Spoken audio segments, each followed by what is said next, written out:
discuss a new topic. Today we are going to discuss a new topic, new chapter, new unit. Each and everything is new in this. That is current electricity.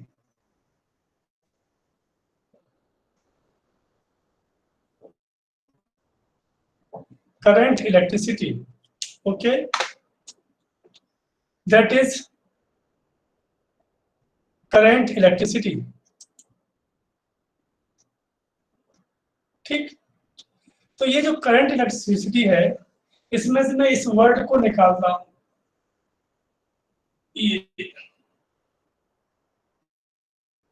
इतने इतने पढ़ते हैं तो what is current? बताइए। Sir, the flow of charges through an conductor is known as current. No, flow of ये तो electrons मैंने ना पढ़ाया। हो गया। फ्लो ऑफ इलेक्ट्रॉन पर Flow of charges per unit No. time. No, और सोचो। The charges in motion. No, The movement of electron. No, अभी तुम समझ नहीं पा रहे, तो मैं जो कभी कभी मैं चीटिंग करता हूँ। Which flows, हाँ, so which flows opposite to the The flow of streamline electrons. flow of anything. क्या Streamline flow of anything is current. हाँ, कौन बोला भाई? Yes. श्रेयस, ओके, क्या बात है सर जैसे वो बोलते हैं ना नदी का करंट है, तो नदी में भी तो करंट है उन लोगों के। यस यस यस यस, सही। मैंने वो इसमें वो तो हमारे साथ को काट दिया था, किसको? इलेक्ट्रिसिटी को मैंने यहाँ से हटा दिया था। करंट मींस, अब देखो हम बोलते हैं वाटर करंट, हम बोलते हैं एयर करंट, लेकिन हम ये नहीं बोल सकते कि कहीं पर कुछ 100-150 बसें जा रही हो तो हम कहें कि this is the bus current. तो हम वाटर करंट ही बोलते हैं, एयर करंट भी बोलते हैं। So what is the similarity between water current and air current and electric current? When we say this is electric current, in that time you are right कि flow of electrons या flow of charge is called current। लेकिन हम बात कर रहे हैं current की केवल। करंट इलेक्ट्रिक भी हो सकता है, वाटर करंट भी हो सकता है, एयर करंट भी हो सकता है। सो व्हाट इज द सिमिलरिटी? कोई मुझे बता पाएगा कि वाटर करंट, इलेक्ट्रिक करंट, इसमें क्या सिमिलरिटी है? सर ये सब फ्लो होते हैं। यूनिडायरेक्शनल। ठीक है, फ्लो तो बहुत सी होती है। हाँ, ये भी ठीक है। और देखो बेटा, ये जो एयर है, जो वाटर है, इनका अपना खुद का कोई डेफिनेट शेप और साइज नहीं है, राइट? जैसे एयर का भी नहीं होता है। और आपने पढ़ा ना लिक्विड, गैस और सॉलिड। तो सॉलिड में क्या होता है कि उसका वॉल्यूम फिक्स होता है, उसका शेप साइज भी फिक्स होता है। लिक्विड में वॉल्यूम फिक्स है लेकिन शेप फिक्स नहीं है, और गैस में ना वॉल्यूम फिक्स है और ना ही शेप और साइज फिक्स होता, राइट? बस कुछ ऐसा ही होता है इलेक्ट्रिक करंट में। ध्यान से पढ़ा, आज हम लोग उसकी पूरी जो चैप्टर पढ़ रहे हैं, जो पढ़ेंगे उसकी हम लोग एक देखेंगे।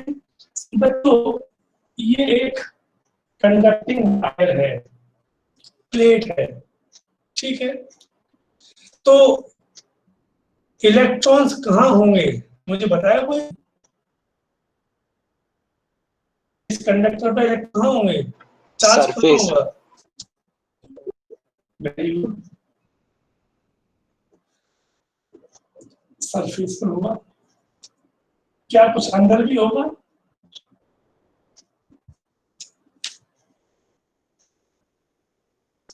क्या अंदर भी होगा?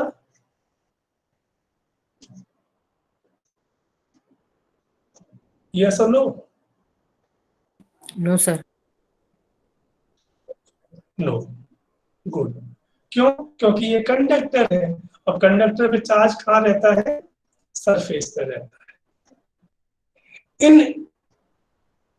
अब ये क्वेश्चन ये उठता है कि सरफेस पे क्यों रहता है? बताओ भाई, इसका आंसर दो मुझे। Why is it on the sir क्योंकि surface? सर अंदर जो इलेक्ट्रॉन्स और आइटम्स वगैरह होंगे ना उसके चारों साइड से सराउंडेड है, पर सरफेस पे एक साइड से सराउंडेड नहीं है, तो अच्छा ठीक है। कैंसिल नहीं होंगे वो। और कुछ? हाँ समीर, समीर वो कुछ बोलना चाह रहे हो? बोलो बेटा। सर रिपल्सन होगा सर अंदर नो रहेंगे तो। No no no no. इसका आंसर सर के लिए सर आपको थोड़ा सा केमिस्ट्री में जाना पड़ेगा, ध्यान रखना होगा। हाँ अब बोलो। हाँ बोलो बोलो, वेरी गुड, अच्छा लग रहा है मुझे आप लोग बात कर रहे हो तो। सर फ्लो ऑफ जो चार्जेस रहता है वो बाहर की तरफ ज्यादा जाएगा ना, क्योंकि और फिर सरफेस पे जाके रुक जाएगा क्योंकि उसके आगे फ्लो नहीं हो पाएगा वो। नहीं तो सरफेस पे क्यों जा रहा है? वो वहां है तो वहीं रखा रहे, क्या दिक्कत आ रही है?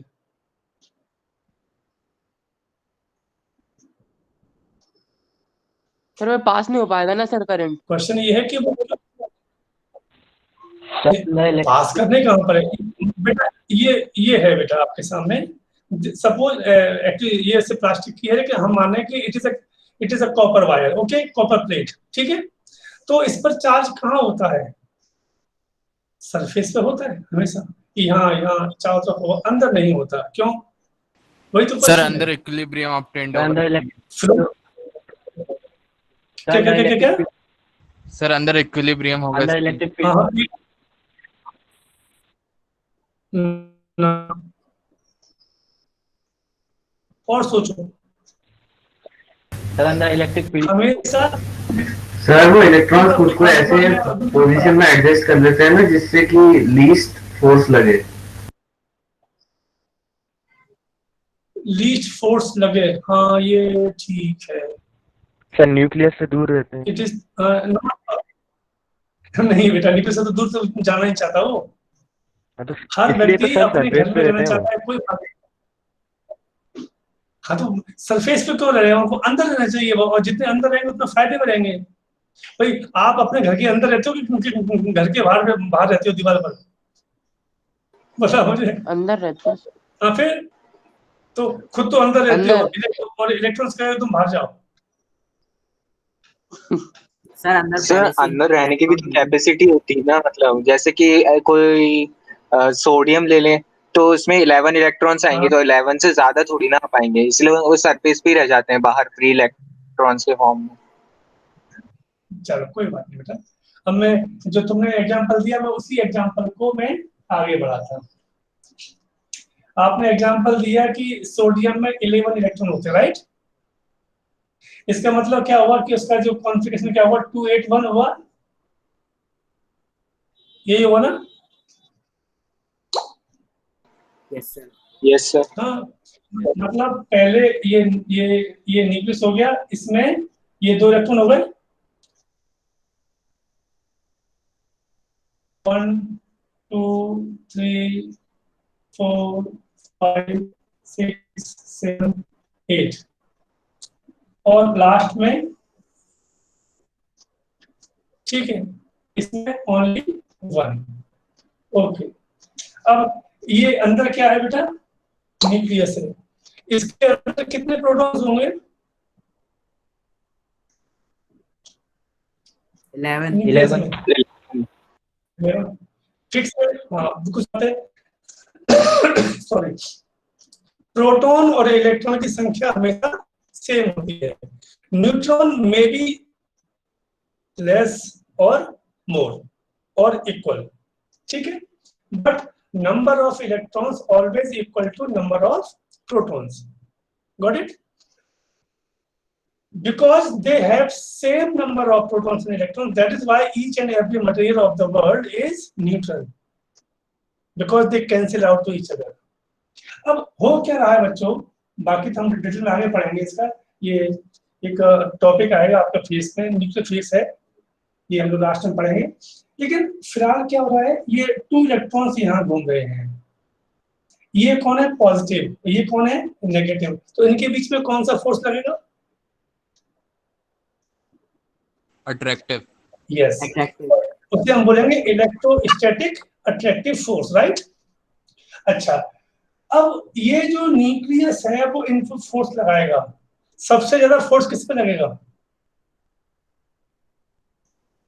सबसे पास वाला ऑर्बिटल पे, अंदर वाले पास वाले इलेक्ट्रॉन। पे। यानी कि इन दोनों पर सबसे ज्यादा फोर्स होगा, ठीक है। Yes sir. उससे कम, उससे कम सर नेक्स्ट वाले, ठीक है, सर नेक्स्ट वाले, और उससे कम सर लास्ट वाले सेल में। यानी कि कोई भी एलिमेंट हो, सबसे कम इलेक्ट्रोस्टैटिक फोर्स जो होगा वो किसके बीच में होगा? जो लास्ट ऑर्बिट में होंगे, ठीक है। अब मान लो हम इसे कहीं से कुछ एक्स्ट्रा एनर्जी देते हैं इस एटम को, हमको, अच्छा ये सभी आपस में बेटा क्या बंधे हुए हैं, इसे बोलते हैं बाइंडिंग एनर्जी। क्या बोलेंगे इसको बेटा? Binding energy of proton and electron. Okay, अब आपने इसको कहीं से एनर्जी दी तो क्या हुआ? इनके बीच में जो फोर्स है वो टूटेगा, इलेक्ट्रॉन टूटेंगे। तो मुझे बताएगा कोई कि सबसे पहले कौन सा टूटेगा?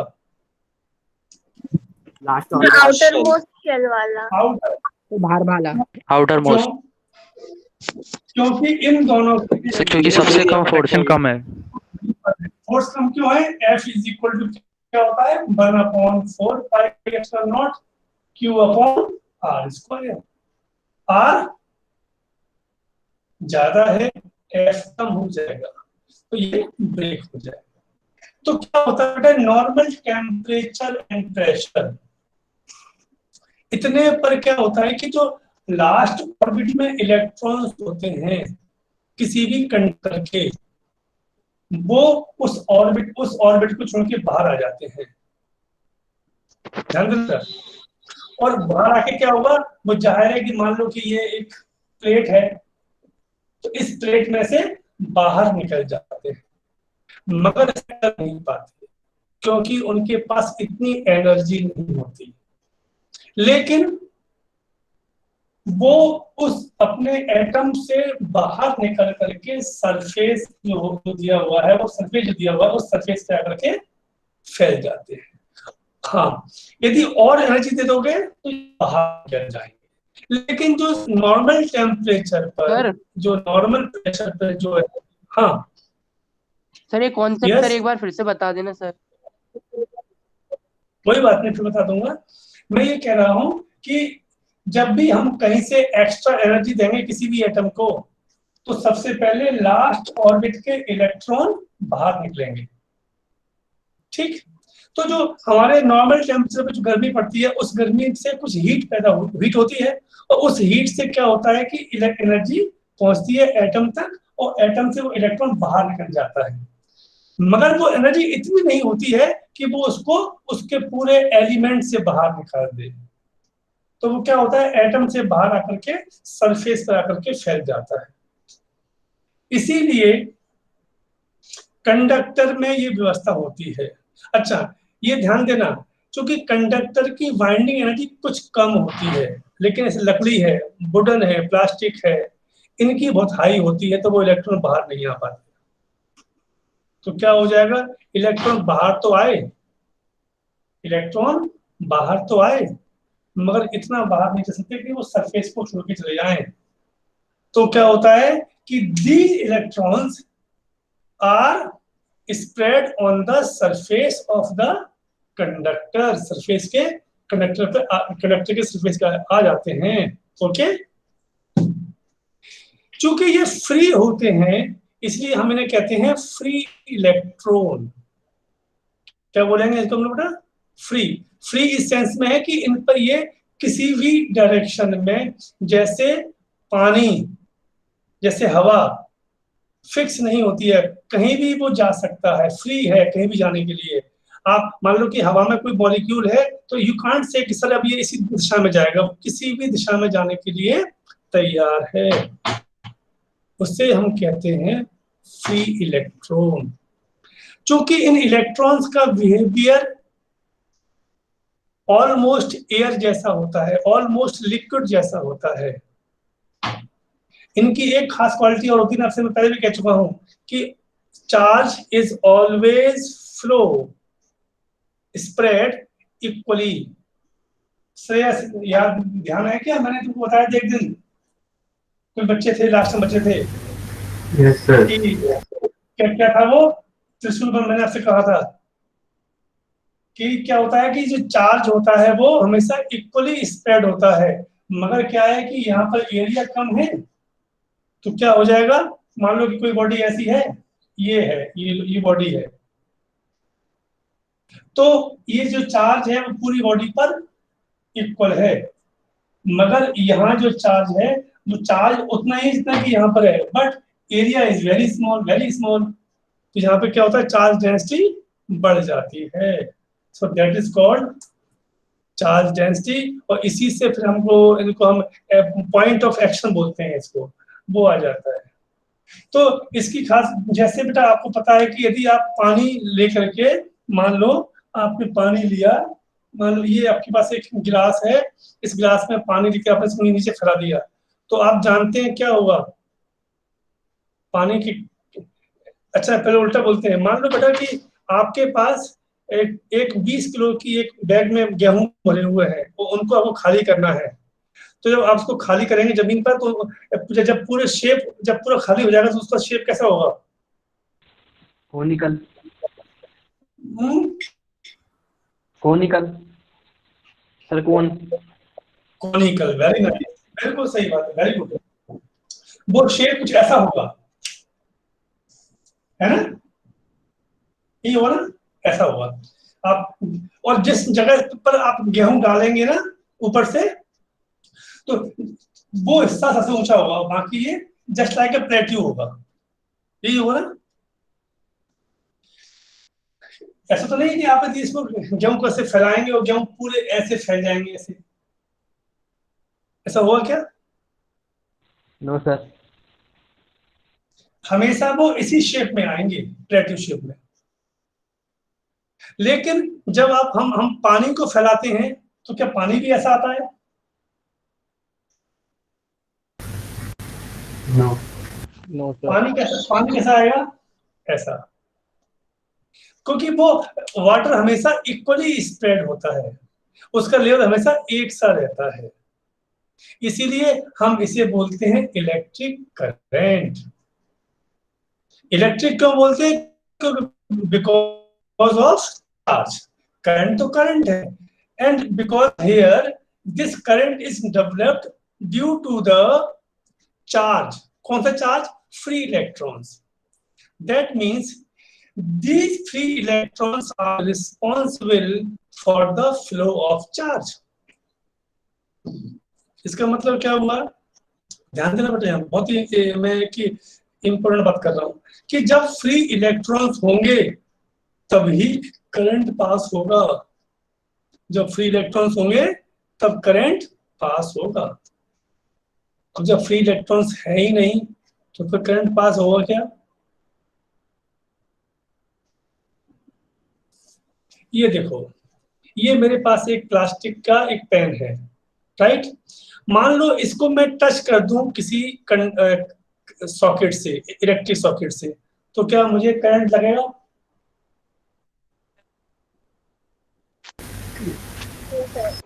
No sir. No sir. Okay, ये दूसरा पेन है, ब्लू कलर का है, ये कंडक्टिंग, ये कॉपर वायर है, इसको लगा दिया मैंने सॉकेट में, अब करंट लगेगा? सर। Yes, नहीं sir. लगेगा? Yes sir. यस तो सर। इसमें यस, इसमें नो क्यों हो रहा है? सर क्योंकि उसमें कंडक्टर free में इलेक्ट्रॉन से जो सर मूव कर रहा है। यस यस, क्या है बेटा, ये है प्लास्टिक। तो उस जो सॉकेट है बेटा, उस सॉकेट में तो करंट है, मगर यहां पर फ्री इलेक्ट्रॉन नहीं है। फ्री इलेक्ट्रॉन नहीं है तो वो मतलब चार्ज कैरियर्स नहीं है, तो वो सॉकेट से मेरे हाथ तक करंट नहीं आ सकता, इसलिए मुझे शॉक नहीं लगा। ये क्या है, ये कॉपर वायर है, ये कॉपर वायर है, तो सॉकेट में तो करंट है क्योंकि वहां पे चार्ज है, और इस सरफेस पे क्या होंगे, इलेक्ट्रॉन्स होंगे, राइट। तो ये फ्री इलेक्ट्रॉन तुरंत मूव करेंगे और कहाँ आएंगे, मेरी तरफ आएंगे, और जैसे मेरी तरफ आएंगे तो मुझे क्या लगेगा, शॉक लग जाएगा। तो दैट मीन्स एक नई बात आपको समझ आनी चाहिए अब, वो बात ये है कि conductors are those materials they having free electrons, जिनके पास फ्री, जिस मटेरियल के पास फ्री इलेक्ट्रॉन्स होते हैं दे आर कंडक्टर, और जिसके पास नहीं होते हैं फ्री इलेक्ट्रॉन्स तो they are called bad conductor और इंसुलेटर्स। बात समझ आई बेटा आपको, कि जिसके पास, जिस मटेरियल के पास फ्री इलेक्ट्रॉन्स हैं, जिस मटेरियल के पास फ्री इलेक्ट्रॉन्स हैं वो गुड कंडक्टर है या कंडक्टर है, जिसके पास फ्री इलेक्ट्रॉन्स नहीं है that is called bad conductors. Okay, this is the basic difference. इसका मतलब क्या हुआ कि कंडक्टर्स में से करंट पास होगा, बैड कंडक्टर में से करंट पास नहीं होगा। क्यों नहीं होगा, क्योंकि उनके पास कोई भी किसी भी तरीके का चार्ज कैरियर, जिसे हम लोग फ्री इलेक्ट्रॉन्स कहते हैं, नहीं है। So basically we have two types of materials. First that is called conductor and second one is called bad conductors. जिसमें जैसे कि प्लास्टिक है, जैसे कि रबर है, जैसे कि वुडन है, स्टोन है, लेदर है, these are bad conductors। और सिल्वर है, कॉपर है, एल्यूमिनियम है, these are and all the metals are the example of good conductor, are the example of good conductors। Okay, so this is the thing which is called, अब थोड़ा सा और आगे जाएंगे तब और समझ में आएगा आपको। मान लो ये आपके पास एक प्लेट है और ये आयरन प्लेट है बेटा, कॉपर प्लेट है कुछ मान लो, तो इसके ऊपर बेटा क्या होगा, ये फ्री इलेक्ट्रॉन्स कहाँ होंगे, उसके सरफेस पे होंगे। मान लो बच्चों ये एक कॉपर प्लेट है, तो इस कॉपर प्लेट पर फ्री इलेक्ट्रॉन्स हैं। अच्छा, इलेक्ट्रॉन्स कभी भी रेस्ट में नहीं रहते, मोशन, जैसे हवा के पार्टिकल्स कभी भी रेस्ट में नहीं होते ना, वैसे ही इलेक्ट्रॉन्स भी कभी भी रेस्ट में नहीं होते, तो वो मोशन में होंगे। और जब वो मोशन में हैं तो हम कहते हैं कि मोशन ऑफ इलेक्ट्रॉन को क्या बोलते हैं हम लोग, करंट। क्यों Shashank, motion of electron is called current? No sir. नहीं है? Yes sir, yes sir. हाँ क्या कर रहा है, motion of electron is called current. और मैंने आपसे एक बात कही कि इलेक्ट्रॉन्स कभी भी रेस्ट में नहीं होता, सूर्यांश, इलेक्ट्रॉन्स कभी भी रेस्ट में नहीं होता, तो इलेक्ट्रॉन घूम रहा है, तो फिर मुझे शॉक क्यों नहीं लगा?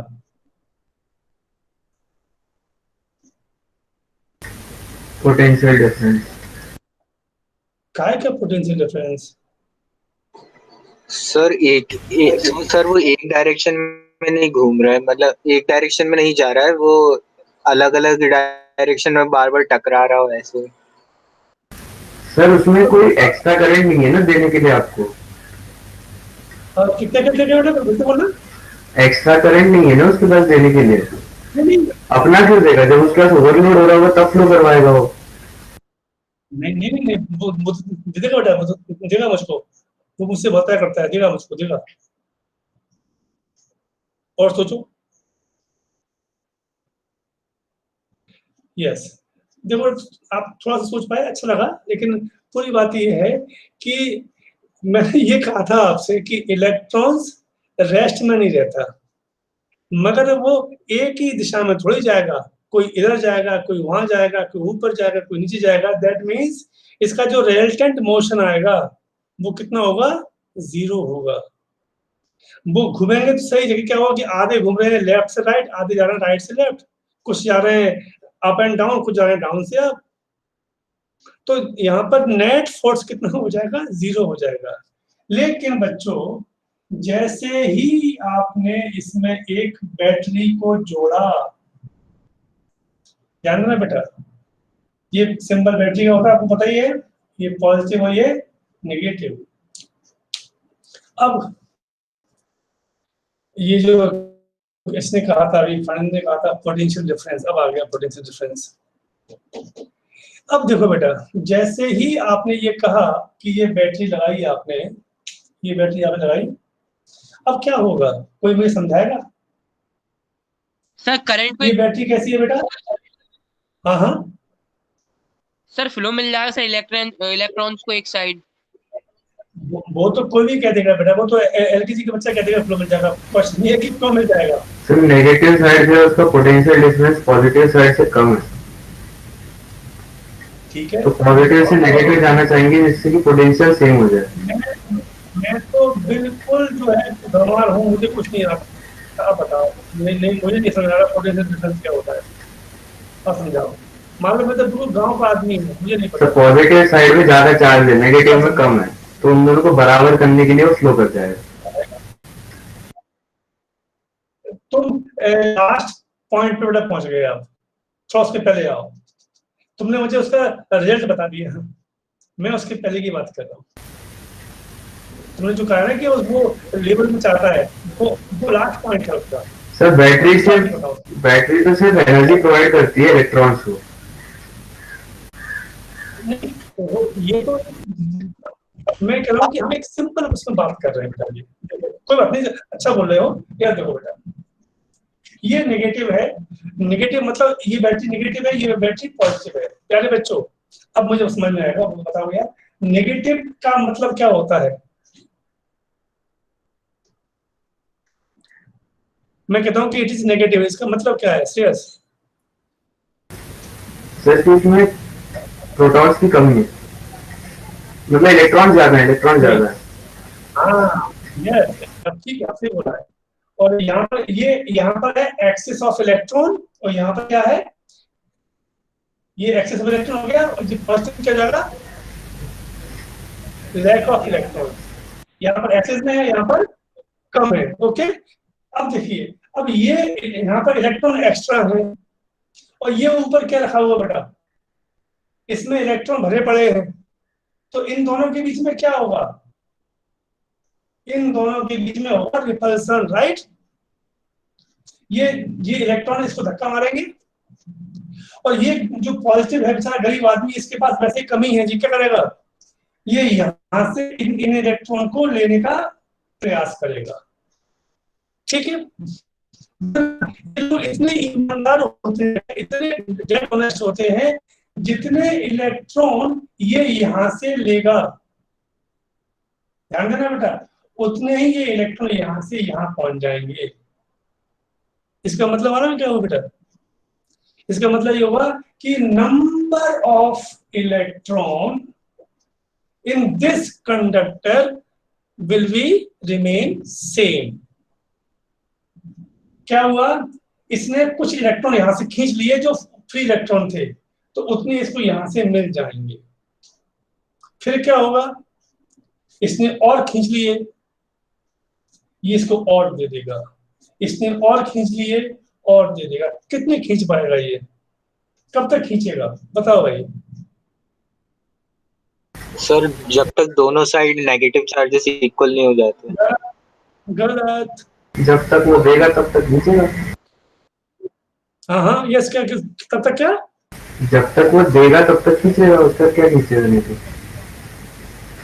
ये भी ठीक है, मैं तो सिंपल कर दूं, जितने इलेक्ट्रॉन की इसमें कमी है बेटा, इसमें जितने इलेक्ट्रॉन्स की कमी है वो मान लो इसमें 500 इलेक्ट्रॉन कम है, तो जैसे ही इसको 500 मिलेगा इलेक्ट्रॉन वैसे मना कर देगा अभी चाहिए मुझको, क्या 19%। ये हमारे जैसे लालची लोग नहीं है। अच्छा, बैटरी में क्या होता है आपको पता है ना, दोनों टर्मिनल हमेशा इक्वल होते हैं। यदि यहाँ पर 500 इलेक्ट्रॉन की कमी थी तो यहाँ पर 500 इलेक्ट्रॉन एक्सेस में थे, तो इसने 500 इलेक्ट्रॉन इससे ले लिए और इसने इसको दे दिए। इसमें संख्या कितनी रहेगी इलेक्ट्रॉन्स की बेटा? सेम। इसके अंदर में इलेक्ट्रॉन्स कैसे रहेंगे? सेम।